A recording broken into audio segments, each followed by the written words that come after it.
Welcome to the Libraries and Weight Rooms podcast, your trusted source for simple strategies to improve your mental and physical fitness. Throughout this podcast, we will discuss how you can manage your mental health by practicing mental fitness, building emotional resilience and curiosity to handle life's challenges. We'll also highlight the crucial link between physical fitness and your overall mental well-being. My name is DJ Ligori, and I want you to realize that you are not alone with this challenge. Thank you for taking the time to listen, and welcome to today's episode. All right, Deej, let's speak from the heart here, brother. All right, what is up, everybody? Welcome back to the Libraries and Weight Rooms podcast. My name is DJ Ligori, and we are on episode number 116, and I want to say thank you to anybody who is taking some time out of their day to listen to our episode today. Today, what I want to talk about is something that I have seen popping up in my life a lot recently. And what I've decided to do today with this episode is I wanted to, probably 3 or 4 episodes ago, I started planning them really in advance, and I think into a lot of the things. And what I'm realizing is some of the best content that I actually come up with is just right from the heart. And it doesn't really involve me thinking a ton into things. It's just very genuine. It's very authentic. It's very real. And I want to start trying to do a better job of that, because I think I have tried to create this platform with the expectations that it was going to provide tons of value in all of these alternative things that I never necessarily really even took the time to really think into. And I think I just wanted to speak from the heart even more than maybe I was in the past. And what I want to talk about today is our ability to delay gratification. And I've seen this come up a lot recently in a lot of the social media stuff that I study. And when I say study, I don't really go on social media and just kind of doom scroll and just go on there for entertainment. I go on social media and I specifically look up accounts that I think I can learn something from. So for example, I will look up Alex Hormozi. I will go on his account and actually study some of the last videos that he has made to see, one, how did he actually make them? What's some of the content that he's producing, and what are the actual messages within his posts? I'll do this a lot with Gary Vee as well. And so one of the things that I just had recently seen Hormozi talk a lot about was this idea of, it wasn't necessarily about winning, it was more about outlasting. And I realized that this concept also applied to being a more disciplined individual. And last week, I made a quick video on my personal Instagram about how being disciplined wasn't about perfection and being rigid. It was really more about how long can you consistently adapt to getting pushed off of your discipline path. And I remember Hormozi once was talking in an interview, and he basically said something to the lines of this. He said, if you introduce me to somebody who has the expectation that they're going to be ridiculously successful in 5 years in the space of entrepreneurship, that person probably isn't going to be that successful, because their expectations are very short within the 5-year range of the whole entrepreneurial journey.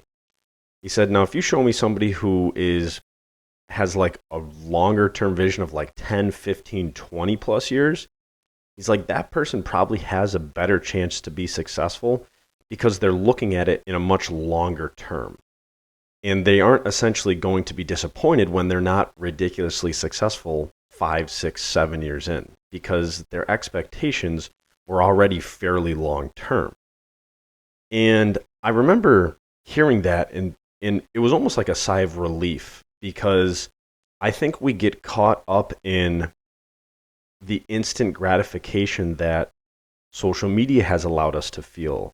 Uber Eats has allowed us to feel, right? DoorDash, Amazon, things like that, where if we are not instantly gratified, we get pissed off. And we go try to find another outlet that can instantly gratify us. And so what I'm realizing is some of these most successful people, authors, business coaches, entrepreneurs, athletes even, they got really good at doing something consistently over and over and over again and not necessarily seeing exactly the results they wanted right in the beginning. They had to continually keep going in order to find the results that they wanted. And it didn't take a year, it didn't take 2 years, 5, sometimes it took 10, 15, 20 plus years to get to the results that we actually wanted. And I remember the first time, like when I started working out in 7th grade, thinking to myself, all right, I'm going to go to the gym and I'm going to have a 6-pack the next day. My biceps are going to be bigger, my chest, my shoulders, my back, my legs, everything. When really, you can go to the gym and during your session at the gym, yeah, you'll have a nice pump on, right? You'll feel larger, you'll feel stronger. Yet you're not really going to see the results after one time going to the gym. Not even after 2, 3, 4, 5. You may have to go to the gym for like 30 days straight to actually see somewhat of a result. And if you don't have that expectation, right? If you go into creating a workout plan and you're like, all right, I'm going to be 5 pounds heavier in 2 weeks, or I'm going to look like this in 2 weeks, right? We have this vision of what is going to improve in this short amount of time. And what happens when it actually doesn't happen? Do we get discouraged because our initial expectation was too short? It was too small. When really, in order to get to that result, we probably needed like a month or 45 days or like 60 days. Yet our expectation was, no, it'll be good in like 20 days. Sometimes we don't really even know what the expectation is going to be. And that's where I think we can get discouraged, because if somebody was to just start working out, or if somebody was to just start creating a business, or maybe start running a podcast, sometimes we don't even know what to expect. So we just have to start and just learn, all right, what are the manageable expectations in this arena? I remember when I was younger and I was looking at internships when I was a senior in college. And I remember talking to my father about this, and I said, yeah, I had, they basically like advertised me out to all these different companies that could possibly hire me on as an intern. And I remember having like 0 people call me back or 0 people email me back. And my father made a great point. He said, are you managing your expectations? Like, what are your expectations with this? And I had no idea what my expectations were. I just honestly thought somebody was going to email me back or call me back, and it was just generally going to be that type of process. So if we do not allow ourselves to really have these expectations and almost learn, all right, what could be a realistic expectation in this pursuit, then I think we can actually do a better job of continuing to be consistent in that pursuit. Because just like Hormozi was saying, if you have a 20-year runway, if you're not ridiculously successful by 10 years, right, or right, whatever you want to define yourself as successful, you're not going to be discouraged because your expectation is completely different than where you are right now, right? In that frame of mind, you still have 10 years to kind of fulfill that expectation. And there's this saying that I think is super important in this, and I also relate this back to discipline a lot too, where if we actively look for short-term pain, we will actively produce long-term gain. And this is what mentally fit people do, right? We intentionally put ourselves in uncomfortable scenarios, whether it is learning how to actually grow a business, which is something that I'm currently learning how to do. Right? I'm literally in that expectation and that growth right now. I'm learning how to talk to people, how to ask people if they want to be on podcasts, how to ask people if they want to enroll in mental fitness groups. I'm literally learning how to do that, and it's not comfortable. It is a little bit of discomfort because it's all things that I'm just new to. Yet I know this is what my expectation in the long run is there's going to be a long-term gain from this.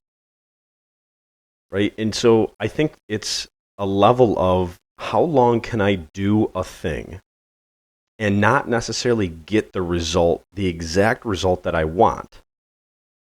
And I want to make an additional point to that of saying, how long can I continue to adjust the thing and not get the result that I actually want? Because if we continue to do the same thing over and over again, and we get the same results, right? We've all heard the definition of insanity. Definition of insanity is continuing to do the same thing over and over again, expecting different results. Well, what if I just continually measure that thing, whatever it is that I'm doing, and make mid-course corrections along this way, or along the journey, and then see if my results just happen to improve? Because as we go along this journey, we are going to need to make small little pivots. We are going to need to make adjustments. And we're sometimes not even going to still see the results that we actually want. My next question to you is, how long are you going to keep going?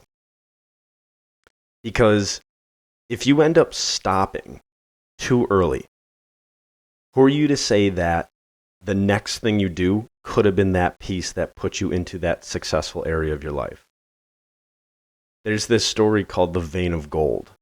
And the general premise of it is people were mining for gold, and they ended up stopping like 2 or 3 inches before they actually hit the vein of gold. And some other group came along and just did one drill and got it and hit the vein of gold, right? If that other crew would have kept going, they would have eventually found the gold, right? And it's much easier said than done, yet the general point is consistency will always win. And I feel like I say that so much, yet it's just the one thing that I'm realizing, and really kind of coming from the heart here, that it's not about winning. It's not about finding those immediate areas of gratification and those immediate results. It's really more about outlasting and continuing to move forward even when you don't see the results that you want right off the bat. Right? So I think that is just, it's such an important thing to realize that, right? We are not going to get those results immediately. There is growing pains to this. There is a learning curve to all of this. And the people who are ultimately going to win are going to be the people who essentially outlast. So, thank you guys so much for tuning in to today's episode. I hope you enjoyed that format, just kind of going from the heart, just kind of speaking what I thought was true and what was right. If you enjoyed it, please give it a like, give it a rating, give it a share to somebody who you think could use this information. And if you would like to sign up for our free mental fitness and stress and anxiety tips, how to manage stress and anxiety each week, you can go to www.yourdailydiamonds.com and sign up for free. And you'll get your first daily diamond upon submission. So thank you guys so much for your time today. And until next time, everybody have a great week, and we'll talk to you soon. We'll see you. Thank you for listening to today's episode of the Libraries and Weight Rooms podcast.